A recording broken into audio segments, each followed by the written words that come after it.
पुरानी हवेली पार्ट 1। ये एक पोश इलाके के बड़े से घर का मंजर था। हर तरफ हू का आलम और फिजा में रची हशरात की आवाज, घड़ियाल के टिक टिक और हवा से हिलते खिड़कियों के खुले दर और उन पर लटकते पर्दे माहौल को मजीद पुरअसरार बना रहे थे। ऐसे में एक वजूद अपने बेड पे मौजूद होशो खुर्द से बेगाना ख्वाबे खरगोश में था। कमरे में मौजूद घड़ी रात के 12 बजे का अंधिया दे रही थी। तभी उसे महसूस हुआ जैसे उसकी गर्दन किसी की गिरफ्त में हो, जैसे किसी तेज धार से उसकी गर्दन सहलाई जा रही हो। आहिस्ता आहिस्ता हरकत करती तेज धार अब रफ्तार पकड़ रही थी। गर्दन पे सुर्ख बूंदें नुमायां होने लगी थी। बेड पे मौजूद शख्स ने तड़पते हुए अपने हाथ अपनी गर्दन तक ले जाना चाहे थे, लेकिन वो ये ना कर सका था। वो चिल्लाना चाहता था ताकि किसी को अपनी मदद के लिए बुला सके, लेकिन नहीं, वो ऐसा भी ना कर सका। वो खुद पे मनो बोझ महसूस कर रहा था, इतना बोझ कि उसकी पसलियां टूट जाएं। उसके सीने में मौजूद दिल अब बहुत सुस्त रफ्तार से धड़क रहा था। उसे लगा अगर अब मजीद लम्हे गुजरे तो वो मर जाएगा। जो अमल उसकी गर्दन पे हुआ था अब वही उसके हाथ पे दोहराया जा रहा था। उसकी आंखों से भल भल आंसू फिसल के गालों पे आ रहे थे। तभी उसके लबों ने हरकत की, अल्लाहु अकबर। एक बार, 2 बार और फिर ना जाने कितनी कितनी बार इन पाक अल्फाज का विर्द उसकी जुबान पे जारी था। और फिर देखते ही देखते उसे अपनी गर्दन और हाथ किसी की गिरफ्त से आजाद महसूस हुए। दर्द की शिद्दत से लब और आंखें भींचे जाने वो कितनी देर ये विर्द करता रहा और फिर होशो खुर्द से बेगाना हो चुका था। सुबह की रोशन किरणें सबके लिए ही नई उम्मीद और उमंग का बाइस बनती है, और ऐसी ही सुबह उसके लिए भी नमूदार हुई थी। वो एक बार फिर पुरुमीद था। उसने निक सिक से तैयार अपने वजूद को मोबाइल के कैमरे में देखा। स्याह सफेद धारीदार सूट और उस पे जल से सलीके से जमाए स्याह बाल। बिलाशुबा वो एक खूबरू मर्द था।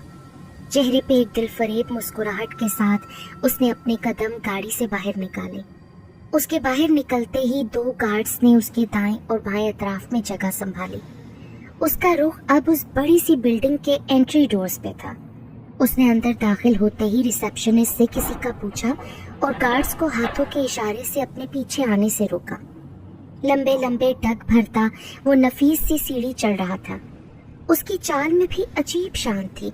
रोब था कि सब उसको मुड़ मुड़ के देखने पे मजबूर थे। अपने मतलूबा स्वीट के बाहर पहुंचकर उसने दरवाजे पे हल्की सी दस्तक दी और दरवाजे को धकेलता हुआ अंदर दाखिल हुआ। तो मिस अलीजे, आप तो आई नहीं मुझसे मिलने। मैंने सोचा मैं खुद ही आ जाऊं। दिलफरेब मुस्कुराहट उसके लबों पे रक्सा थी। तो मतलब मेरा अंदाजा बिल्कुल दुरुस्त नहीं था। अलीजे के गुदास गालों पे उसकी दी हुई अहमियत पे गड़े पड़े। ये एक बड़ा सा कमरा था जिसे निहायत खूबसूरती से सजाया गया था। कमरे के एक हिस्से को सेटिंग एरिया जबकि दूसरे एरिया को छोटे से स्टडी रूम की शक्ल दी गई थी। बैठिए मिस्टर सैफ, मुझे नहीं मालूम था कि आप अपनी बात के इतने खड़े होंगे। अलीजे स्टडी एरिया से निकल के सेटिंग एरिया की तरफ आ गई थी। साथ ही उसने सैफ को भी बैठने का कहा। मैं तो आपको पहले कह चुका हूँ, आपके तमाम खदशात मेरे हवाले से गलत ही साबित होंगे। ठीक है, तो बताएं फिर कैसे आना हुआ आपका? कुछ तो था जो अलीजे को सामने वाले की आंखों में खटक रहा था, लेकिन क्या था ये समझने से वो कासिर थी। अब आप ऐसा कहेंगी, मैं नहीं जानता था। खैर, तो क्या आप मुझे अपने बेटे का बाप तस्लीम कर सकती हैं? आपका जवाब मैं पहले ही दे चुकी हूँ। अलीजे की मसनूई मुस्कुराहट पल भर में सिमटी। मेरा बेटा आपके साथ एडजस्ट नहीं कर पाएगा, और सबसे बड़ी बात, आप क्यों एक ऐसी औरत से शादी करना चाहते हैं जो एक बेवा है और उसका एक बेटा भी है? क्योंकि मैं आपको पसंद करता हूँ अलीजे। सैफ के लबों पर तबस्सुम बिखरा। खाली पसंद करने से जिंदगी नहीं गुजरती सैफ, आप समझते क्यों नहीं है? ठीक है, फिर एक डील करते हैं। आप फहाद को कुछ अरसा मेरे साथ रहने भेज दें, और अगर वो मेरे साथ एडजस्ट हो गया तो वो मेरा बेटा, नहीं तो फिर जैसा आप चाहेंगी मैं वैसा ही करूँगा। सैफ अपनी बात पूरी कर चुका था। अब उसे अलीजे के जवाब का इंतजार था। अबे यार, ये क्या किया? अली ने अपने सर पर चपट लगाई और दूर खड़े हशाम को घूरी से नवाजा। बन गए शाहिद अफरीदी, लगा लिया छक्का, हो गया बूम बूम या कुछ रहता है अभी। वो दूर से ही खड़ा हशाम पे चिल्ला रहा था, जिसने अपने तय शाहिद अफरीदी बनते हुए बल्ला इतनी जोर से घुमाया था कि बॉल सीधा उनके दाएं जानिब मौजूद हवेली की दूसरी मंजिल के टेरेस पे लैंड कर गई थी। अब चलें लेने बॉल, हशाम ने पास आके हवेली की तरफ इशारा किया। चलो चल, मरना नहीं है मुझे। अली हाथ झलाता ये जा वो जा हो चुका था, जबकि हशाम वहीं खड़ा अली के खौफजदा होने पे कह लगाए बगैर न रह सका। आराम से, ओ यार दर्द होता है ना। हाँ तो किसने कहा था सुपरमैन बनने के लिए। सैफ की पेशानी पे ऑइंटमेंट लगाती किंजल ने उसे घूरी से नवाजा। वो तुम पे टॉन्ट कर रहे थे। सैफ ने मुंह बिगाड़ा। उनके टॉन्ट करने से मुझ पे तो जैसे फर्क पड़ रहा था ना, और किस किस के टॉन्ट का जवाब दोगे। किंजल बहुत आराम से उसकी पेशानी पे मरहम लगा रही थी। उसकी एक आंख और जबीन पर बुरी तरह नील पड़ चुका था, पूरी आंख सूज चुकी थी। सबके कोई भी तुम पे बात करे मैं हरगिज बर्दाश्त नहीं कर सकता। पागल, उसकी बात पे किंजल खिलखिला के हंसी थी। अब तुम जानबूझ के ऐसा कर रही हो। किंजल ने अब की बार वाकई उसकी पेशानी पे दबाव डाला था। ओके नहीं करती, ये लो आइस पैक अब लगाओ इस पे। किंजल ने अपनी मुस्कुराहट छुपाए आइस पैक उसके हवाले किया। तो ये थे किंजल और सैफ, दोनों MBA के आखिरी साल के स्टूडेंट्स थे। दोनों ही एक दूसरे को यूनिवर्सिटी के आगाज से जानते थे और अब दोनों का इरादा जल्द अज जल्द शादी का था।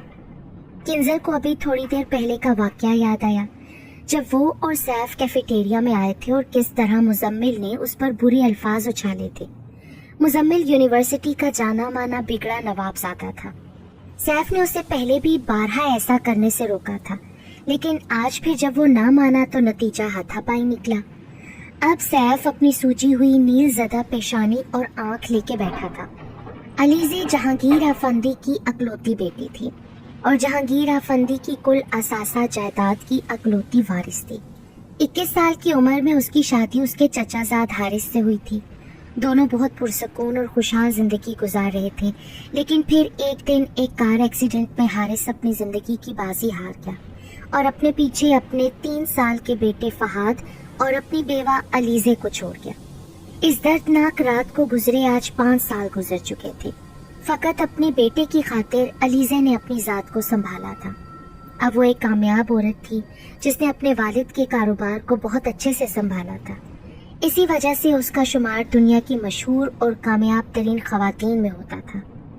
अलीज़े बेटा, आपको नहीं लगता अब आप ज्यादती कर रही हैं? जहांगीर अफंदी का इसरार अब भी जारी था। वो अपनी उम्र के आखिरी मराहिल में अपनी बेटी को खुश देखना चाहते थे। बाबा, मुझे नहीं करनी शादी, ना उससे न किसी और से। आप समझते क्यों नहीं है? अलीज़े इन सब बातों से उकता चुकी थी। उसका बस चलता तो वो अपने बेटे को लेके सबसे दूर चली जाती। ठीक है, मत करो शादी, मैं तुम्हें मजबूर नहीं करता बेटा, बल्कि मैं खुद ही सबसे दूर चला जाता हूँ। जहाँ मेरी बात की वक़्त नहीं वहाँ मैं रहूँ क्यों? ये उनका आखिरी हरबा था। अपनी बात मुकम्मल करते ही वो कमरे से जा चुके थे और अलीज़े अपना सर थाम के बैठ गई थी। हम इसको स्लीप पैरालाइज भी कह सकते हैं। डॉक्टर ने मुस्कुराकर अपनी बात मुकम्मल की। Sleep paralyse? क्या आप इसकी थोड़ी और वजाहत करेंगे डॉक्टर साहब? वो अब भी परेशान था। उसकी तसल्ली और तशफी अब भी ना हुई थी। देखें, स्लीप पैरालाइज से मुराद आप हेलुसिनेशन से ले सकते हैं। ये बाजू का डिप्रेशन की वजह से भी होता है। ऐसा तभी होता है जब आधी नींद और बेदारी की कैफियत में हो, यानी नींद और जागने के दरमियान। ये वक्फा बहुत कम होता है और आप अपने आप को बहुत बेबस महसूस करते हैं। मतलब ना हिल सकते हैं, ना बोल सकते हैं, ना चिल्ला सकते हैं। आप इसमें सरगोशियां महसूस करते हैं, खुद पे बोझ महसूस करते हैं। बाज़ौक़ात ऐसा भी लगता है जैसे आपको कहीं नीचे फेंका जा रहा हो या फिर सांस में दुश्वारी हो सकती है। डॉक्टर पेशावराना मुस्कुराहट उछालते अपनी बात मुकम्मल कर चुका था। तो मैं जो सब महसूस करता हूँ डॉक्टर साहब, वो इसी हेलुसिनेशन की वजह से है। उसे अब भी यकीन न आया था। बिला इरादा उसके हाथ अपनी गर्दन पे गए थे, जैसे उसे अब भी अपनी गर्दन पे दर्द महसूस हो रहा हो। बिल्कुल। तो इसका इलाज क्या होगा डॉक्टर साहब? मैं इससे बाहर कैसे आ सकता हूँ? क्योंकि आप सोच नहीं सकते कि मैं कितना डिप्रेस हूँ। हर बीमारी का इलाज इस दुनिया में मौजूद है, आप बेफिक्र रहें। अभी के लिए कुछ अद्वियात मैं आपको दे रहा हूँ, पूरे 3 हफ्तों के बाद आपको दोबारा वापस आना होगा। और अभी के लिए मैं आपको एक ऑनेस्ट एडवाइस दूंगा कि इस शोर शराबे वाली जिंदगी से कतई ताल्लुक कर लें, यह आपके लिए बहुत फायदेमंद साबित होगा। डॉक्टर की इस बात पे अब उसके चेहरे पे तबस्सुम बिखरा था, एक सुकून था जो उसके अंदर तक सरायत कर गया था। हशाम भाई उठ भी जाएं, कब से अम्मा बुला रही हैं। हशाम के सर पर खड़ी अब वो थक चुकी थी, उसे बार बार हिला रही थी, लेकिन हशाम था जो नींद की वादियों से बाहर आने से ही इनकारी था। ठीक है, मत उठें, मैं जा रही हूँ, अब अम्मा ही आके उठाएंगी आपको। समरा तो जा चुकी थी, लेकिन हशाम की आंखें अम्मा की धमकी से पट खुली थी, क्योंकि वो जानता था अगर अब ना उठा तो अम्मा ने हवेली का ताना दे दे के कहीं का नहीं छोड़ना। बिस्तर से निकलते ही उसने अपना रुख बाथरूम की तरफ किया था, ताकि जल्द अज जल्द ताज़ा दम होकर बाहर जा सके। स्याह कुर्ता शलवार जेबतन किए वो एकदम बाहर जाने के लिए तैयार था। शीशे में उसने अपने खूबरू वजूद को देखा और अपने कमरे से निकल पड़ा। आज उसे बहुत से काम करना थे। अस्सलाम वालेकुम बी अम्मा, कैसी है? नीचे आते ही उसने अपनी माँ को सलाम किया और खाने की मेज के गिर्द बैठ गया। मैं ठीक हूँ बेटा, लेकिन मुझे आप गालिबन ठीक नहीं लग रहे। मुमताज बेगम ने हंकारा भरा। वो अपने बेटे के करतूतों से पहले ही वाकिफ थी। आज क्या नाश्ता नहीं है? हशाम ने मौजू बदलना चाहा। जी हाँ, बिल्कुल नहीं है नाश्ता। पहले आज मुझे बताओ कि तुम हवेली क्या करने जाते हो। जब बताओगे ना तभी मिलेगा नाश्ता।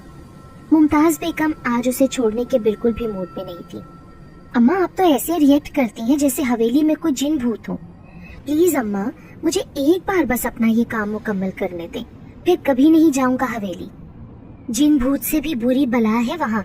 पता नहीं मेरे बच्चे, तुम ये बात कब समझोगे? अपनी बात का कोई असर ना देखते हुए वो डाइनिंग टेबल से उठ गई ताकि हशाम को नाश्ता बना दे। जबकि डाइनिंग टेबल के गिर्द बैठे हशाम और समरा की नोक झोंक एक बार फिर शुरू हो चुकी थी। ये था हशाम खान और उसका छोटा सा आशियाना, समरा उसकी छोटी बहन और मुमताज बेगम हशाम की वालिदा।